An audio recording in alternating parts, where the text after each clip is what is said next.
a pet food store, pet supplies, that is, right around the corner. And they have about 5 different locations, and they've always maintained a reasonably large inventory. But how are they going to compete with Amazon and Chewy.com? Well, they have to significantly improve their inventory. And by the way, the cost of having a delivery service is a huge task to bring in-house. They've never really done that before.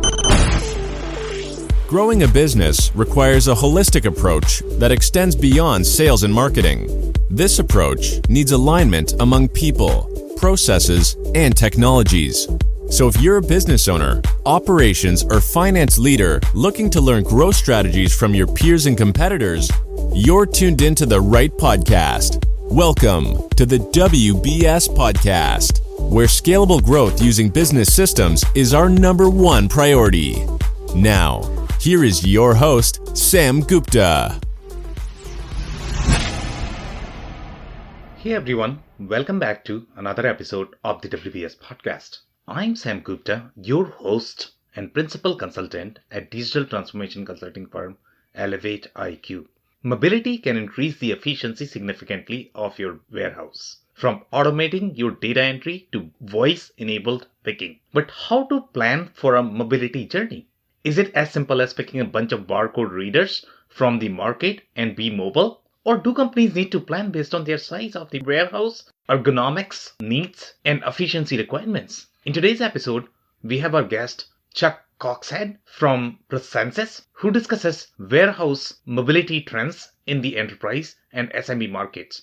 He also describes technical details of several warehouse mobility technologies, along with crossover between ERP and WMS systems. Finally, he has had a chance to touch on how manufacturers can evaluate mobility technologies and take advantage of the new trends such as micro-fulfilment. Let me introduce Chuck to you. With over 30 years experience in manufacturing companies, Chuck Coxhead has worked in all parts of the organization, from the shop floor to engineering to sales and marketing, operations, HR, IT, supply chain, and warehouse.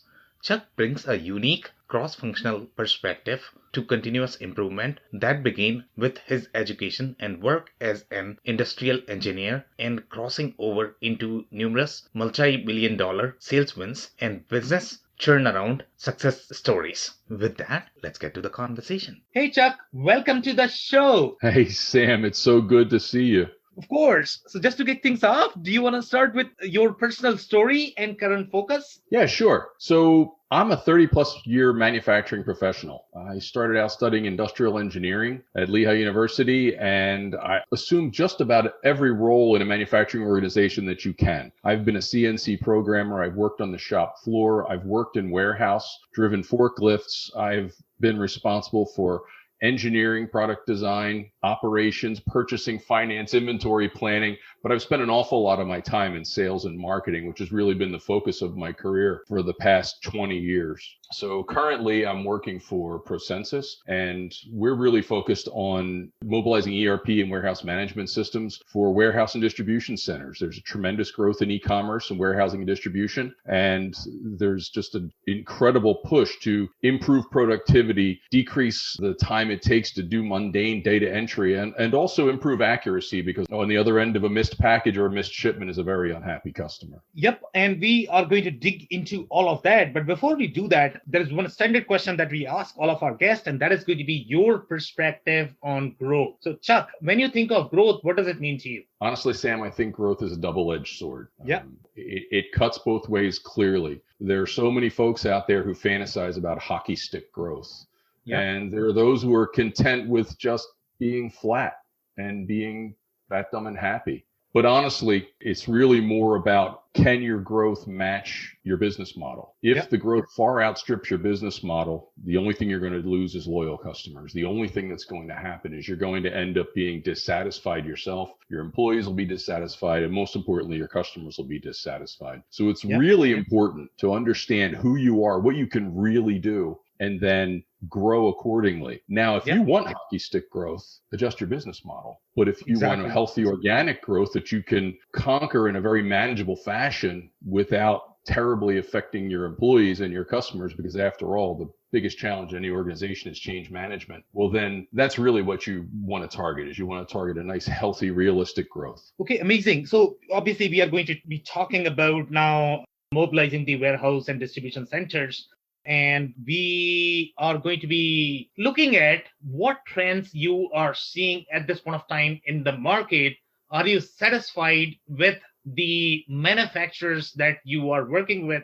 Do they have enough mobilization in their warehouses? Do they have enough automation in the warehouses? And let's say if you were the manufacturing executive, Chuck, what would you change in those warehouses? Well, it's really interesting. The trends, we all know it's really made it to the mainstream. It's made it to Facebook and it's made it to the news. Supply chain is everything. Supply chain has always been incredibly important, but it really took a pandemic, sadly, to make supply chain cool and to amplify the importance of it. Well, the universities got a head start on this years ago. I'm an industrial engineer. I studied almost 35 years ago or thereabouts. They added a supply chain aspect to the industrial and systems engineering curriculum years ago. The business departments have added supply chain specialization. So they were way ahead of the curve and they really knew what was going on. Well, now the rest of the world knows. And the e-commerce explosion and the delivery problems that we're seeing, well, this is all the new normal. We can expect to see this forever. And that is fueling a tremendous shift toward productivity in manufacturing, warehouse, and distribution centers. There's an eye like there's never been. Coupled with that, the technology for mobility, for robotics, for AI, these things have all reached a critical point in their development where they're becoming more and more realistic to deploy to places that never would have considered it before. There are people that are working on all paper for their data entry and just key punch that are really considering technology solutions for the first time. So there's really this amazing confluence that's going on right now. And there are also a number of other things going on. There are improvements in ERP and warehouse management systems. There are major upgrades in ERP and warehouse management systems. And one of the other things we're seeing is that some of the customers, they deployed technology quite some time ago, but now it's time for the next upgrade. It's time for the next iteration. And this confluence is happening all at the same time. Heck, we're seeing these things in the grocery store from people picking orders for grocery delivery and e-commerce. We never saw anything like that, but it's all happening at exactly the same time. Okay, amazing. So let's talk about some stories. Do you have any stories by any chance of the customers where, let's say, you might be engaged with, where you have made some changes in the warehouses and because of that, they could grow significantly? Do you have any stories that you might be able to share? This is kind of crazy. I'm actually going to start out with a story that's kind of just the opposite. Okay. It's a story about a president who was very frustrated with his own company. And in his own words, he says, "We stink at implementing technology." At least the president is admitting that. I don't find those customers, Chuck. It's true. This is a real thing. And his own ERP system was 3 versions behind. He had no intention of updating it. He hadn't even updated it for security. Yeah. And he was doing all of his data entry and key punch and didn't realize that you need to take the next level in technology implementation in order to get rid of all that non-productive time, in order to get more out of the same people that you have. I don't like to say more with less. I like to say more with the same. Yeah. And I think that is all too prevalent. I've worked with other customers, and oftentimes it is. So I like the words you use, lifestyle business. Oftentimes it's some of the lifestyle companies where they don't really fully understand the benefits of the technology and the continuous improvement. Now, we're coming across customers right now that are engaging in significant updates to the WMS system. There are major version changes that have happened out there, and these things happen once a decade. And so we're seeing a lot of folks that are doing that right now. We've taken these folks and they're having accuracy problems big time, where they're having 10% of their scans, 5% of their scans or their picks are a problem. Well, that just results in these things being done all over again. Yeah. So I'm not allowed to name the names, but we've literally taken some of these warehousing operations and we've improved their accuracy from 85, 90, 95% up to 97, 98, 99% within days. And our focus is putting wearables, and it's on putting mobile computing and whether it be handheld or vehicle mounted barcode scanners into the hands of workers so that they can be hands-free, so that they can be more mobile. And the time savings on that, we've done time studies on this, and you can literally see a video on my website where we've saved 20% in one example. There are time studies people are saving 30% in their scan time because they're hands-free.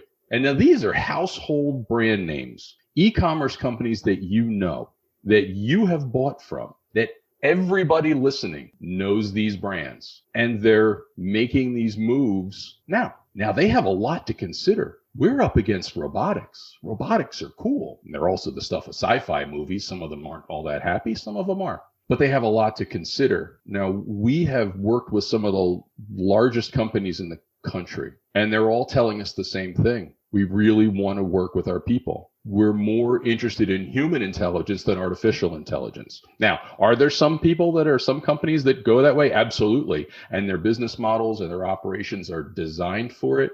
And I encourage it, but it's not for everyone. And these customers, they see this. They see the ability to wear a mobile computer on their arm. They see the ability to mount a scanner to the back of their hand. They see the ability to shoot barcodes from 15 to 30 feet away without demounting or dismounting the forklift. These are all real applications, real stories where these warehouses are realizing these amazing improvements overnight. We have a customer, Dorman Products. They're located in Pennsylvania. And this customer gave us a testimonial where these technologies, and this is a testament to the human intelligence versus the AI, they got the product up and running in 15 minutes, where other solutions would have taken hours or days, literally, because of the solution that we provide. The solution is not just mobile computing and wearable scanning. The solution is also customized user interfaces that are working right in with the ERP and warehouse management systems to make them intuitive, easy to use, usable with gloves if you're in a cold storage environment. So all these things are real technologies that are happening today, and we're honestly just having so much fun. Okay, amazing. So obviously, when we talk about the bigger companies, they have a lot of money, they have a lot of investments that they can make. And obviously, I don't know if you are seeing the similar trends in these small to medium-sized businesses as well. So when we look at the landscape of these small to medium-sized businesses, at least in our experience, they are probably going to have just one ERP system, and they might have the barcode scanning. I mean, that's a max that we have seen. So what are some of the trends that you are seeing in the SMB market? Do you have any stories from the SMB market where the manufacturers or the distributors or the e-commerce players have had significant efficiency gains because of the warehouse improvements? So in small, medium businesses, the gains are typically potentially greater as a percentage of time, because the small and medium businesses are maybe using old, outdated tech, where they may have never used these things in the past. And for instance, in manufacturing, I have implemented entire inventory management systems. I have implemented cycle counting and all of these, different things myself. I've put in inventory planning in implementing an ERP system or two. And what they're seeing is these improvements in material handling that they never had before. The manufacturers, for instance, there are competing computing sources resources on the floor, because some of the manufacturers have extensive documentation and plans that are on the floor for their folks to see, for instance, a machine shop or an assembly shop or something to that effect. Or they may have compliance documentation that they need to complete in the process. So they have competing computing resources on the floor, but they're still stuck with this data entry task of tracking time, traceability of materials, all of these things. They can take a tremendous amount of time. Heck, receiving material can take an awful lot of time for this data entry. So that alone in the manufacturing space is tremendous. I had a fellow one time who tried to sell me a product for tracking, and he wanted to pin it onto my ERP system. And what he told me was, well, it's only going to be 30 seconds of additional time. 30 seconds. It's not that big a deal, right? Yeah. Except that my total cycle time for this product was 2 minutes. He was adding a full 25% additional time to my processing by implementing his solution. All that so that I could get more data for planning, which is wonderful. The data is incredible.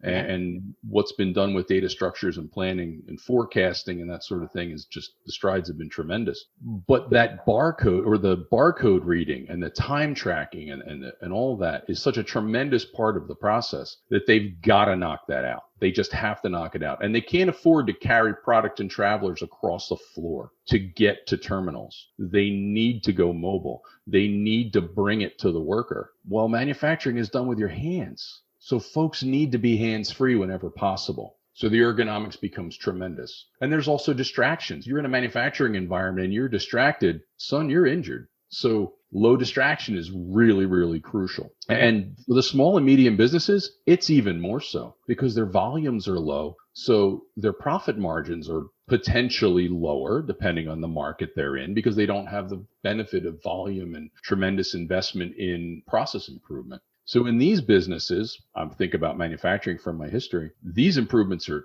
just crucial, honestly, just crucial if they want to continue to compete. Okay, so let's talk about the overall system landscape of small to medium sized businesses that you are working with. So I don't know if they are always going to have a WMS application. And sometimes there is always a crossover between a WMS and ERP, and then they have the e-commerce as well. So in your experience, are these systems always connected? Would connectivity be a problem for any of the mobile solution that these manufacturers might be thinking of utilizing? So how does the integration work between, let's say, your mobile device and then the WMS system and then ERP, and then they might have the e-commerce as well? So a separate WMS is clearly going to be for an organization that has significant movement of product within warehouse and distribution.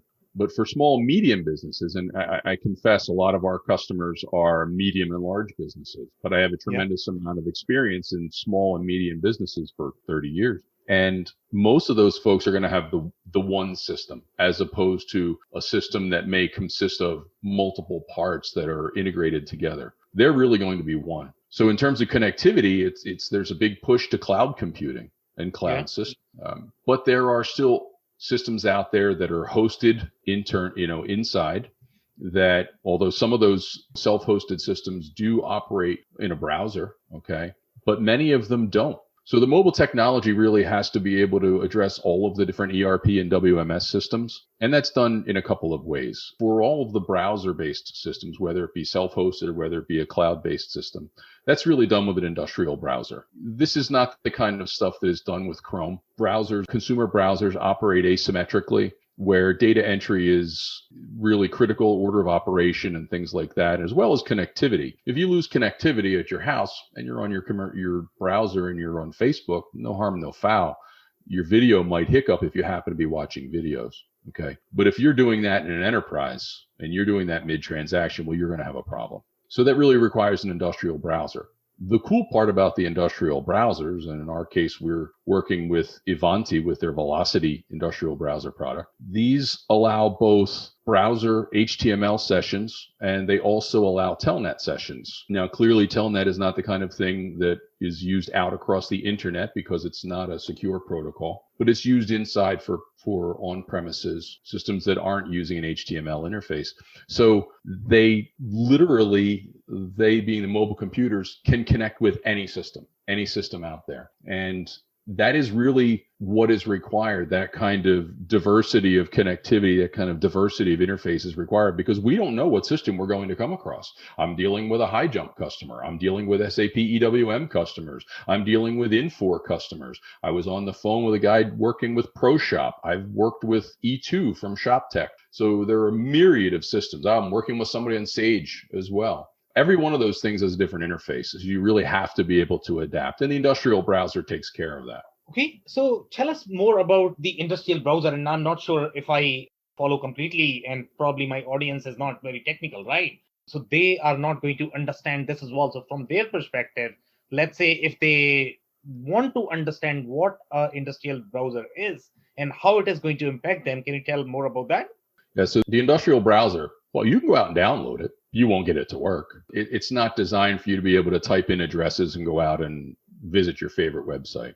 Okay. It's designed with a single purpose for single-minded connectivity to a server or an application, and it's configured as such. It does have all of the same underlying engine that your commercial consumer browser does. It works with the same language. It works with the same basic hypertext markup language, HTML, JavaScript, style sheets, all these different things. It supports all of that, but it's just simply not the same thing in that it's made for robust and continuous connectivity. So we're not even talking about the same Wi-Fi that you have in your house. You're talking about, where blind spots can really cause a problem within within your building. So there's a big difference between industrial and consumer. As I said, you can go out and download it. I put it on my iPhone just because I could. I wasn't able to do anything with it because I had no system to which I could connect it technically. Okay, so is it fair to say that it is probably used for the device-to-device communication? Is that a fair statement?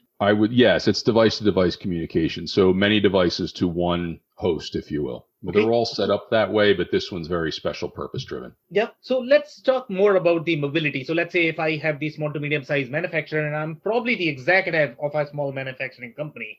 And obviously I have some problems related to picking. I have problems related to accuracy. And I'm actually trying to figure out if mobile computing can probably help me in that direction. So what would be your, let's say, advice or recommendation for me in starting the journey on the mobile computing? And what are the things that I need to get in order from the internal process perspective, from the system perspective, before I start the journey in mobile computing? Well, the very first thing you need to do is just that. You need to understand your process. Oftentimes that comes with a step-by-step breakdown of what the typical process is. So what does my picking entail? What does the data entry entail? What happens in the material handling when I do so? Okay. Am I picking a pallet? Am I picking a case? Am I picking a piece? Okay. Am I conducting an inventory? Am I receiving? All of those things matter in your selection of what you're trying to do. So for instance, if I'm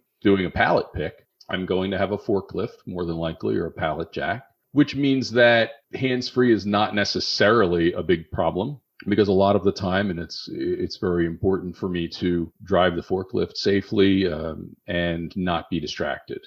Likewise, I can actually scan from a distance those pallets. Rather than having to dismount the forklift, I can scan from the seat. Okay, so that requires a different type of barcode scanner, one that is mid to long range. Now you can turn a mid-range bar scanner into a more long-range bar scanner with much bigger barcode labels, but realistically, you're looking at a different scan engine, and we represent Honeywell products, and their scan engine is amazing. Their long distance can be up to 30 feet. So you can imagine sitting in a forklift, okay, and being able to scan something that's 10 feet away without moving, and then maneuver the forklift, pick it up, and go. Now you could also be working with teeny tiny little pieces, okay, where hand dexterity could be an issue. And in that case, you may want to do something that's mounted to the back of your hand. We work with a company called ProGlove. ProGlove has one of the hottest scanners in the market. This allows completely hands-free scanning with full dexterity of your fingers. Okay, and it's actually a thumb press on the side of your hand to activate barcode scanning. So it starts with really understanding, what am I doing and what do I really need to accomplish? In case picking, I'm picking up boxes. So it can be a little tricky if I have a handheld scanner and a handheld mobile computer. Perhaps they're integrated, but it's tricky in that it has a handle on it, okay? And I can drop it. Or I have to set it down and pick up the case and then set the case down and then pick up the scanner and walk with the scanner and then move. So it really helps to understand what it is you're doing. And there are a myriad of different choices. Now, these are all industrial products, just as the browser's an industrial browser. These are ruggedized products. We're not talking about your iPhone. I love my iPhone, but it's not a rugged product. These are products that if I do drop it, there's no effect. If I do get it a little wet, there's no effect. And some of the other things you need to consider is, honestly, safety. And one of the biggest things in safety is the pandemic. So are we sharing devices? No, preferably not. Well, how do we treat them? What do we do with them? How do we disinfect them? So depending on your protocols, there are disinfection-ready devices. I think you can imagine what it would be like if somebody comes in with COVID and everybody's handling the same scanner. Well, that's a real struggle. These devices are actually personalized. And indeed, they will assign someone, at least by the shift, if not a device for each person, okay, a mobile computer with a mount on their arm, okay, or a mount on their hand. Now, in these mounts, the mounts need to be washable, okay, or you need to have a lot of the mounts or the gloves that onto which they mount, so that each person has their own individual. So there's so many things to consider. But honestly, it boils down to just a few choices: wearable versus handheld, vehicle mounted versus wearable mounted computer and scanner. And then, of course, all the accessories that go along with them. One of the other things that you can integrate, honestly, is voice enablement. The system technology for ERP and WMS has progressed to the point now where you just speak to it and it speaks to you. The voice recognition is tremendous. And it's really agnostic to most people. So, I mean, some would say my English is my second language with the slang I have from the South Philly influence. But in general, it understands you. In general, it just understands you. So you say, 4 pieces, got it, go, and off you go. Once again, you're using industrial headsets. It's not your little earpiece you use for talking on your phone. So there are a lot of different things that you need to consider.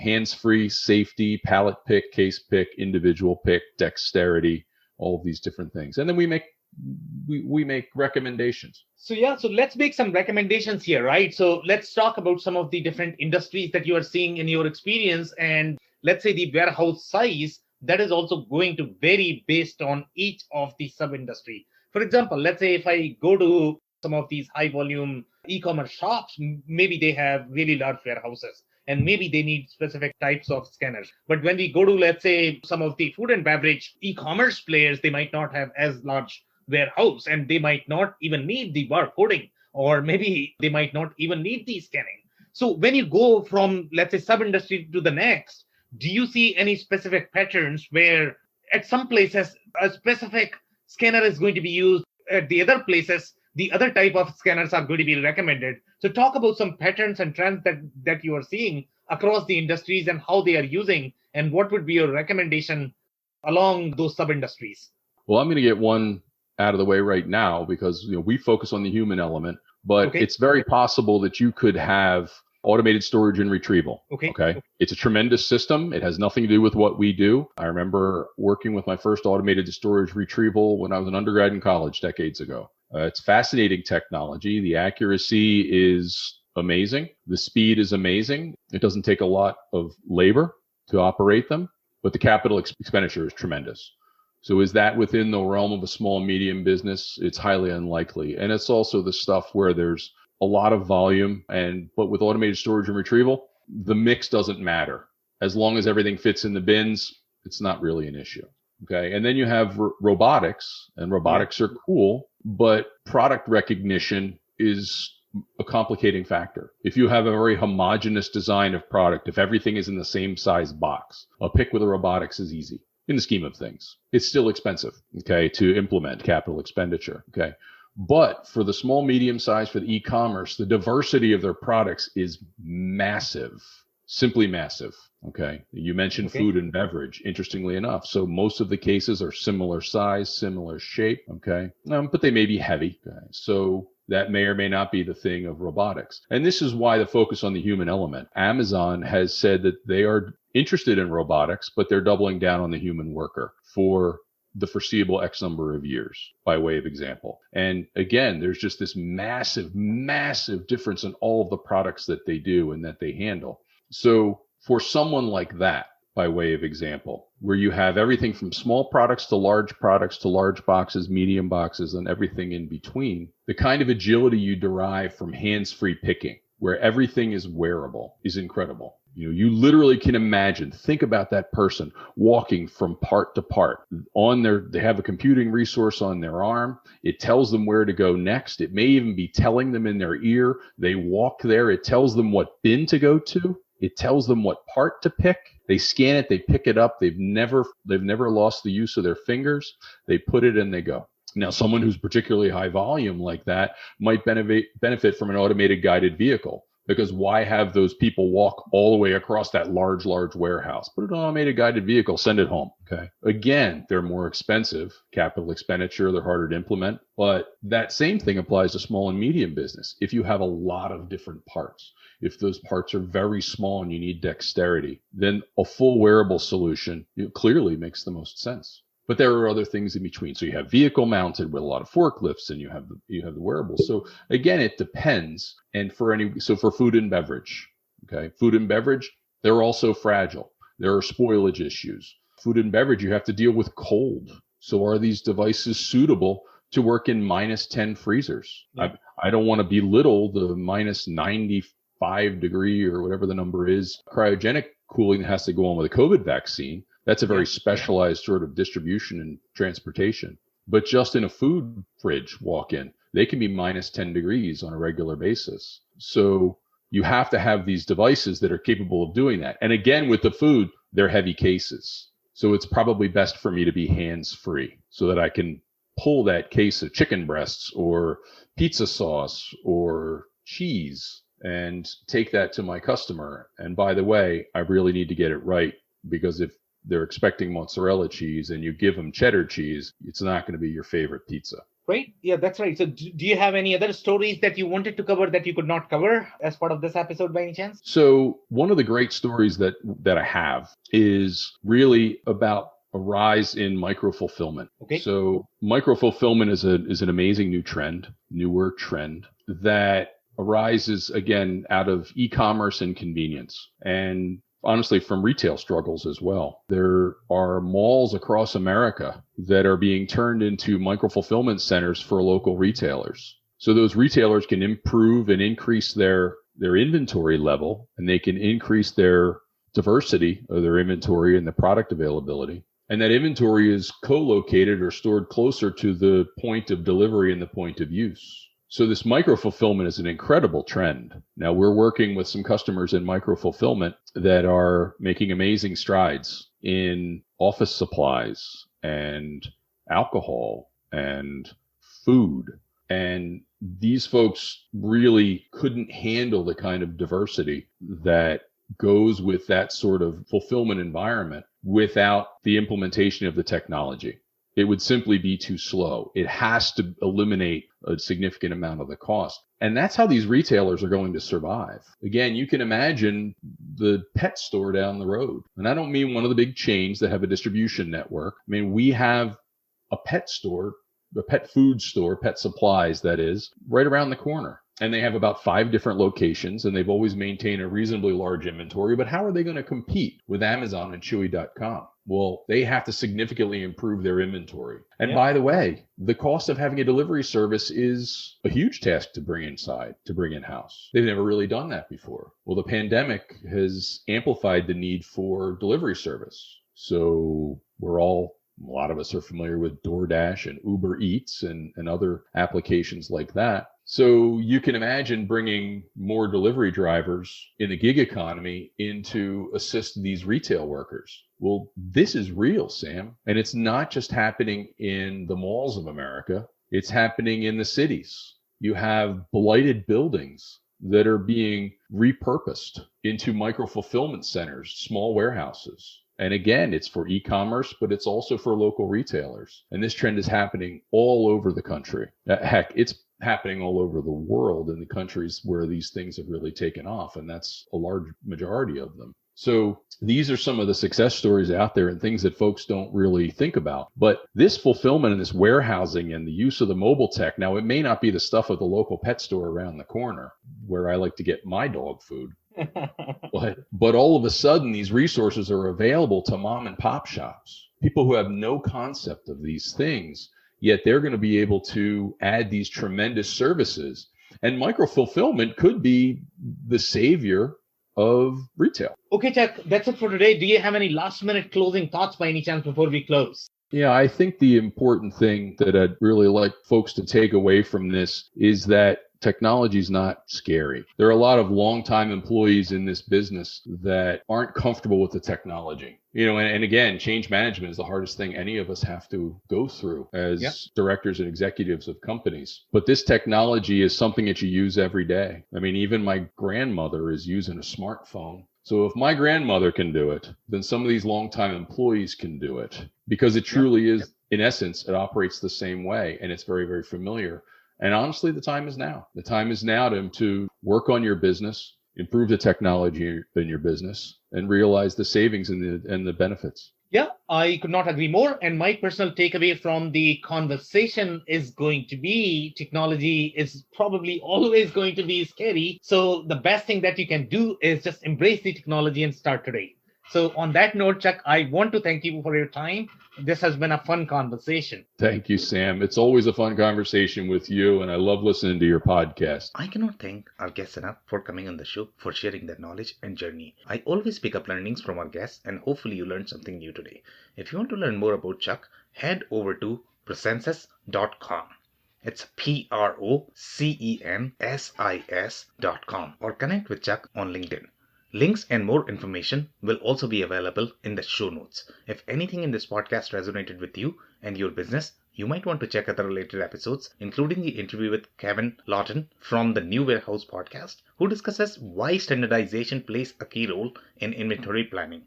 Also, the interview with Francois Jaffrey from Noviland, who discusses what manufacturers need to know about working with international suppliers. Also, don't forget to subscribe and spread the word among folks with similar backgrounds. If you have any questions or comments about the show, please review and rate us on your favorite podcasting platform or DM me on any social channels. I'll try my best to respond personally and make sure you get help. Thank you, and I hope to get you on the next episode of the WBS Podcast. Thank you for listening to another episode of the WBS Podcast. Be sure to subscribe on your favorite podcasting platform so you never miss an episode. For more information on growth strategies for SMBs using ERP and digital transformation, check out our community at WBS.rocks. We'll see you next time.